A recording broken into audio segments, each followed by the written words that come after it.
안녕하세요 시청자 여러분, 이스타프 최봉기입니다. 미국 연방대법원은 지난 6월 마지막 주에 여러 건의 중요한 판결을 내렸습니다. 마치 충격탄을 투한 것 같은데요.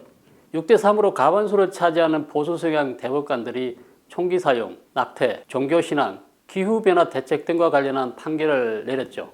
이 판결들은 향후 미국 사회에 큰 영향을 미칠 것으로 전망이 되는데요. 지금부터는 최근 미국 연방대법원이 내린 중요한 판결들을 소개를 해보려고 합니다. 먼저 첫 번째 판결입니다. 미국에서 연일 총기 사건이 발생하고 있죠. 그래서 한편에서는 총기 규제를 강화해야 한다는 목소리가 점점 거세지고 있습니다. 이런 와중에 대법원이 무기 소지권을 보장한 헌법 조문에 충실한 판결을 잇따라 내리고 있습니다. 일부 여론가는 반대의 결정을 내린 건데요. 미국 현지 시간 지난 23일 미국 연방대법원은 집 밖에서 총기를 휴대하는 것을 제한하는 뉴욕주 법을 파기했습니다. 연방대법원은 뉴욕주 법이 무기 휴대를 허용하는 헌법에 위배된다고 판단한 것입니다. 이번 판결의 쟁점은 개인이 자기 방어를 위해 총기를 휴대하는 것을 주 정부가 허가제를 통해서 제한하는 것이 위헌이냐 아니냐 하는 것입니다. 대법원은 6대3으로 미국 수정헌법 제2조 위반이라는 판결을 내렸죠. 미국 수정헌법 제2조를 보면 잘 통제된 민병대는 자유주의 국가 안보에 필요하기 때문에 무기를 소지하고 휴대할 국민의 권리를 침해해서는 안 된다며 무기 소지권을 명확하게 보장을 하고 있습니다. 전미 총기협회는 미국 전역의 선량한 남녀들을 위한 중대한 승리라고 환영을 했지만 바이든 대통령은 이 판결은 상식과 헌법 모두에 위배되며 우리 모두를 매우 괴롭게 할 것이라며 각 주에 총기규제법 제정을 요구하고 나섰습니다. 연방대법원의 헌법 제2조를 둘러싼 판결은 여기에 그치지 않았습니다. 다음 두 번째 판결입니다.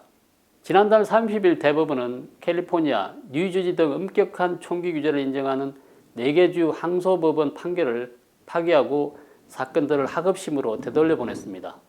대법원은 또 판결문에서 지난달 23일 뉴욕주 총기 허가제 관련 대법원 판결을 참조해 사건을 재심하라고 항소법원에 요구하기도 했죠.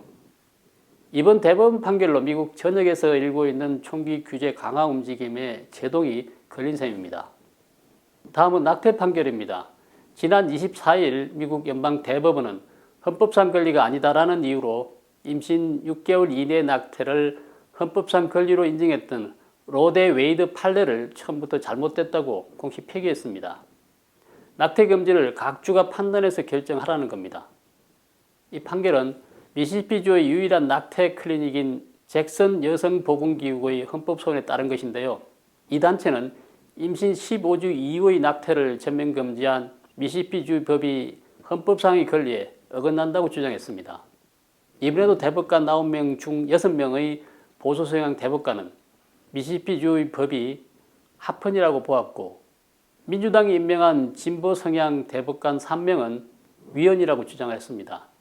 이번 판결로 미국 내 26개 주가 낙태를 금지하거나 관련 조치에 나설 것으로 보입니다.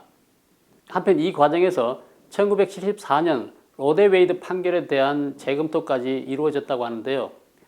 로데 웨이드 판결을 보다 자세하게 알고 싶으신 분은 상단 링크 전통과 현대, 미국의 치열한 낙태 전쟁 에포크타임스 칼럼을 참조하시기 바랍니다. 다음은 네 번째 판결입니다. 미국 연방대법원은 경기도 경기장에서 기도를 한 미식 축구 코치를 해고한 지역 교육당국의 조치에 대해 위헌 결정을 내렸습니다. 기독교 신자인 조 케네디는 워싱턴주 블레머튼 고등학교 미식 축구 코치로 재직하고 있었죠. 그는 경기 후 경기장에서 무릎을 꿇고 기도를 했습니다. 처음에는 혼자 조용히 기도를 드렸는데 나중에 학생들도 기도에 동참을 했다고 합니다. 그러자 교육당국은 학생들이 기도를 강요당하는 느낌을 받을 수 있다고 보고 케네디 코치에게 코치 업무 수행 중에는 공개적으로 무릎을 꿇고 기도하는 것을 중단해달라고 요구를 했죠. 그러나 케네디 코치는 이를 거부했고 2015년 그는 해임이 됐습니다. 연방대법원은 27일 교육당국의 결정이 미국 수정헌법 제1조가 보장한 종교의 자유에 위반된다고 판결을 했습니다. 대법원은 미국 헌법은 정부가 개인의 종교적 표현이나 종교 활동을 억압하는 것을 허용하지 않는다라고 밝힌 것입니다. 다음 마지막 판결입니다. 미국 연방대법원은 오바마 전 대통령 시절 추진된 탄소 배출 감축 정책에 제동을 걸었습니다. 연방대법원은 지난달 30일 역시 6대3으로 청정대기법이 연방환경보호청에 탄소 배출을 광범위하게 규제할 권한을 주지 않았다고 판결을 했습니다. 이번 판결은 웨스트버지니아 등 19개 주 정부가 석탄 화력 발전소의 탄소 배출을 강력하게 규제하는 환경보호청을 상대로 제기한 소송에 따른 것인데요. 이 대법원은 다수 의견에서 미국 내 전력 생산 과정에서 탄소 배출량을 석탄이 사용되지 않는 수준까지 제한하는 것은 현재의 기후위기에 대한 현명한 해결책일 수 있다고 하면서도 의회가 환경보호청에 그러한 규제 계획을 자체 결정할 권한을 부여했다는 주장은 타당하지 않다고 했습니다. 그리고 또 이 정도로 파급력이 있는 결정은 의회나 의회로부터 명확한 임무를 받은 기관에 맡겨야 한다고도 밝혔죠. 대법원은 기후위기 해결을 위해 석탄 사용을 줄이는 것 자체는 현명한 해결일지도 몰라도 석탄 사용을 극도로 제한하는 조치는 국민 생활과 관련 산업계에 미치는 영향을 고려할 때 국민의 대표 기관인 의회의 소관사항임을 분명히 한 것으로 보입니다. 이번 판결 과정에서 존 로버츠 대법원장 등 6명의 보수성향 대법관이 다수 의견에 참여했고 민주당에서 임명한 3명의 대법관은 저는 불참했습니다. 한편 2020년 미국 전직 대통령이 보수성향 대법관 에이미 코니 베럿을 임명하면서 당시 보수성향 4명, 진보성향 4명으로 균형을 이루던 연방대법원은 6대3으로 보수 우위로 구성이 바뀌었습니다.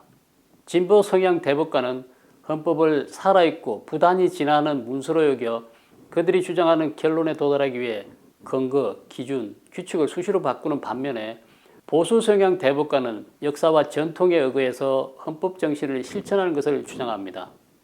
7월부터 연방 대법원은 휴정기간에 들어가 10월에 다시 열릴 예정인데요. 보수 성향 대법관들의 판례 뒤집기 광폭 행보는 어디까지 계속될 것인지 지켜봐야 할 것 같습니다. 네, 시청자 여러분, 오늘 방송은 여기서 마치도록 하겠습니다. 구독, 댓글, 좋아요를 누르시고 지인들과 공유하시기 바랍니다. 시청해 주셔서 감사합니다.